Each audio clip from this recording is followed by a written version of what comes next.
Brushing away sand reveals exquisite slabs of marble. And these mosaics, the flooring of 2 millennia ago.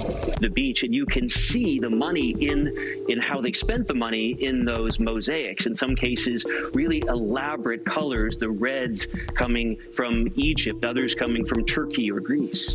David's underwater mapping has allowed them to create these 3D models to visualize the more than 400 acres of lavish villas and spas where Emperor Nero and Julius Caesar had homes. The underwater drone descended 30 feet below Sicily's coast and captured something impossible. A 2-meter marble slab carved from Proconnesian marble, the same expensive stone used in Constantinople's Hagia Sophia, sitting perfectly preserved on the Mediterranean seafloor. This fragment belonged to the Temple of Zeus in Agrigento, a UNESCO World Heritage Site that had no business being underwater. But when archaeologists investigated this single discovery, they uncovered the biggest archaeological cover-up in Roman history. Sicily wasn't Rome's agricultural backwater that historians claimed for centuries. Sicily was the secret economic engine that built the Roman Empire, and the evidence had been hiding underwater for 1,500 years. The marble fragment was just the beginning. What investigators found next proved that everything we learned about Roman Sicily in school was completely wrong. Brushing away sand reveals exquisite slabs of marble. And these mosaics, the flooring of 2 millennia ago. The Sabacque nucleus of the Carabinieri Command extracted the temple fragment measuring 2 by 1.6 meters and weighing several tons from 9 meters underwater off San Leone. Engineer Gaetano Lino's analysis revealed deliberate cutting marks where someone had sectioned this UNESCO World Heritage Temple component specifically for maritime transport. This discovery was impossible, according to everything historians believed about ancient Sicily. Temple fragments don't end up underwater unless someone deliberately loaded them onto ships and transported them for major construction projects. The cutting marks proved this wasn't storm damage or accidental debris. This was systematic quarrying and transport of imperial-quality architectural materials. San Leone served as the ancient port for Akragas, later renamed Agrigento by the Romans. Archaeological surveys found coins spanning 1,600 years, from classical Greece through Arab periods, proving this port operated continuously from the 5th century BCE to the 11th century CE. But historians always claimed this was just a simple grain port, handling basic agricultural exports. The Temple of Zeus represented antiquity's most elaborate religious complex, supported by 38 giant Atlantes, sculptural figures, holding up the massive roof. Finding temple components underwater meant major construction projects throughout the Mediterranean were sourcing materials from Sicily's specialized workshops and quarries. But the temple fragment discovery raised a terrifying question. If Sicily was shipping imperial-quality architectural materials across the Mediterranean, what other economic activities had historians completely missed? The investigation that followed revealed the Roman Empire's biggest secret. Off Trapani, near the Agadi Islands, the drone surveys revealed something that changed everything we knew about Roman expansion. The seafloor was littered with 27 bronze warship rams from the Battle of the Agades Islands, fought on March 10th, 241 BCE. Each ram weighed over 200 kilograms and represented the most advanced naval technology of the ancient world. But these weren't just Roman weapons. 5 rams carried Latin inscriptions naming Roman officials, while one bore Punic text with prayers to Carthaginian deities. The inscriptions proved both empires had captured enemy ships, reverse-engineered their designs, and deployed them against their original builders. This wasn't primitive ancient warfare. This was sophisticated military-industrial espionage. The bronze helmets and military equipment scattered across the battlefield showed custom-fitted gear for individual warriors. The metallurgy was so advanced that it matched Rome's best imperial workshops. But here's what made archaeologists' blood run cold. The preservation quality was extraordinary, because the Mediterranean's deep waters had protected these artifacts for over 2,200 years. The battle debris revealed tactical sophistication completely absent from historical sources. Roman Admiral Gaius Lutatius Catulus had used Sicily's geography to create an elaborate naval ambush, positioning his fleet between the islands to force Carthaginian supply ships into predetermined kill zones. But why had both empires committed their largest fleets ever assembled to control Sicily? The traditional explanation, grain production, never made sense. No empire fights its biggest naval battle over wheat supplies that could be obtained more easily elsewhere. The underwater evidence revealed the shocking truth. Sicily controlled Mediterranean trade routes connecting Spain, North Africa, Greece, and Asia Minor. Controlling Sicily meant controlling international commerce across the entire known world. Rome understood Sicily's strategic value better than modern historians, who focused only on agriculture. Architects also got to experiment. They were testing things out in some cases, using materials that then would later be used in the capital, in Rome. Near Civitavecchia, along Roman shipping routes connecting the mainland with Sicily, archaeologists discovered a 2nd century BCE merchant vessel that completely destroyed assumptions about Roman commercial capabilities.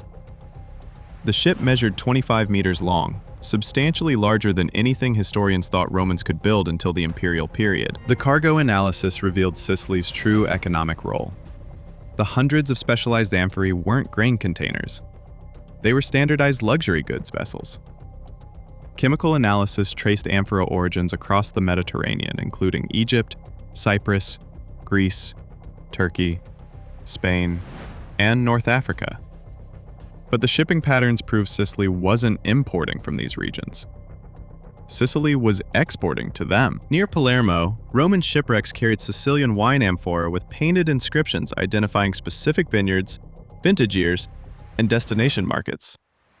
Mamertino wine produced in Sicily commanded premium prices throughout the empire, with Julius Caesar personally importing it for state banquets. At Marzamemi, prefabricated Roman columns measuring 6.5 meters long and 2 meters in diameter lay scattered underwater in systematic arrangements.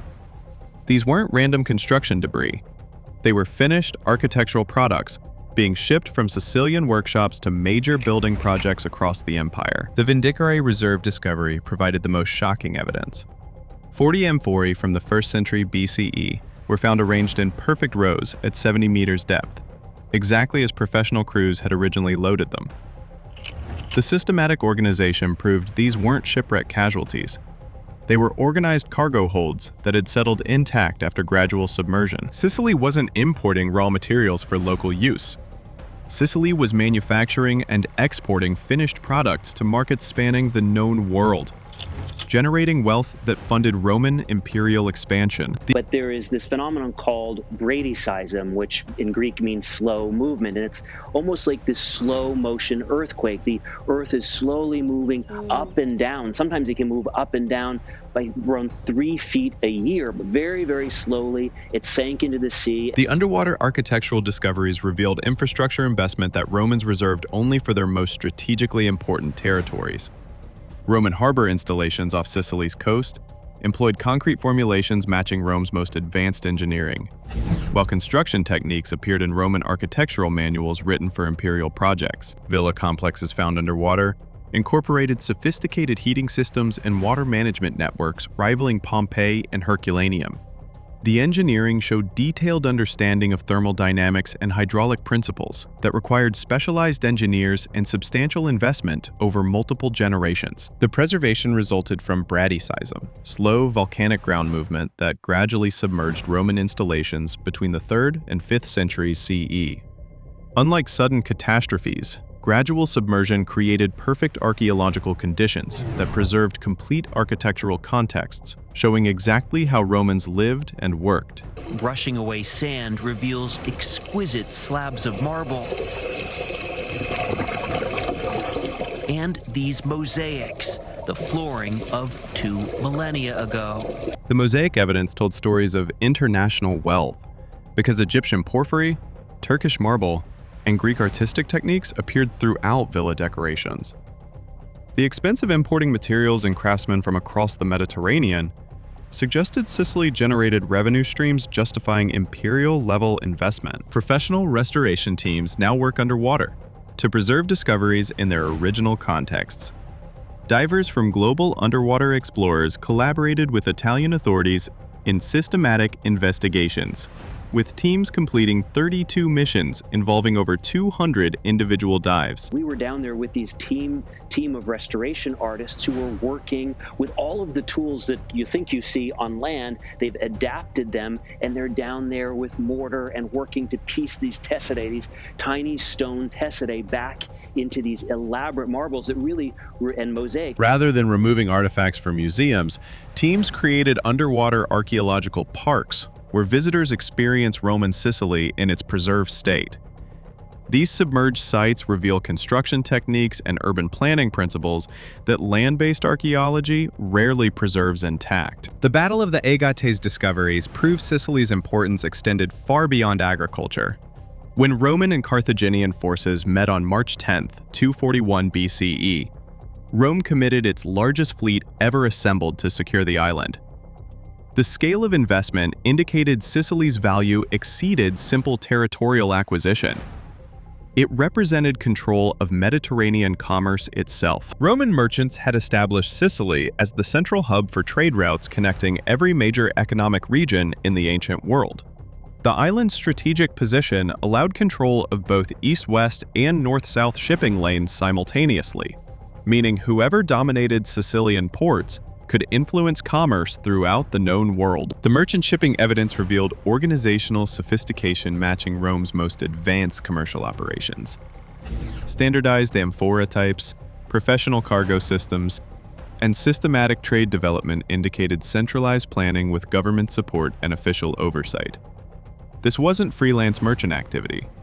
It was organized commerce operating at imperial scale. Roman elites recognized Sicily's economic potential early and developed the island as an integrated component of Roman expansion, rather than simply exploiting it for tribute payments. The infrastructure investment, architectural experimentation, and commercial development created the successful model for subsequent provincial administration throughout the expanding empire. It was this wild place, really an extension of Rome, the capital about 150 miles away, but this is where everyone would go to relax, to unwind, and to play. The marble fragment that started this investigation was part of a UNESCO World Heritage Temple complex, showing imperial quality construction in what historians dismissed as a minor provincial outpost. The underwater evidence revealed this pattern throughout Roman Sicily. The island received investment levels, technological development, and commercial infrastructure reserved for the empire's most crucial territories. Each systematic survey revealed additional evidence of Sicily's central role in Roman commerce and culture. Harbor installations, villa complexes, manufacturing facilities, and commercial infrastructure emerged from investigations across the coastline. The pattern was absolutely consistent. Roman Sicily had been developed as an economic center rather than a colonial periphery exploited for resource extraction. Sicily's role as Rome's economic laboratory explained archaeological patterns that researchers observed but couldn't interpret using traditional frameworks. The architectural innovations, commercial systems, and technological developments pioneered in Sicily later appeared throughout the empire as standard Roman practices. The treasure beneath Sicily wasn't gold or silver. It was proof that Roman Sicily had been far more advanced, substantially wealthier, and strategically more important than surviving ancient texts suggested. The Mediterranean preserved complete Roman infrastructure, showing Sicily's true significance in imperial development. Modern Sicily offers 21 underwater archaeological routes providing access to this hidden history, from certified diver experiences to accessible shallow water sites, revealing Roman civilization's submerged legacy. Each discovery reinforces the same conclusion. Sicily was central to Roman imperial success, rather than peripheral to its expansion. The underwater archaeological evidence proved beyond doubt that Sicily had been Rome's western capital, commercial laboratory, and economic powerhouse. The empire's greatest achievement wasn't military conquest. It was economic integration and technological development of acquired territories into productive imperial components. Sicily represented Rome's prototype for imperial expansion, demonstrating that the empire succeeded through economic partnerships and innovation, rather than simple military domination and resource extraction. The underwater archaeology, revealed the template Rome used to build the ancient world's most successful empire. The single drone discovery that captured that temple fragment didn't just find an artifact, it uncovered evidence that fundamentally changed our understanding of how Rome built its Mediterranean empire. Sicily wasn't conquered territory administered from distant Rome. Sicily was Rome's economic engine, hidden beneath the waves for 1,500 years. Anyway, that's it for the video, folks. Bye.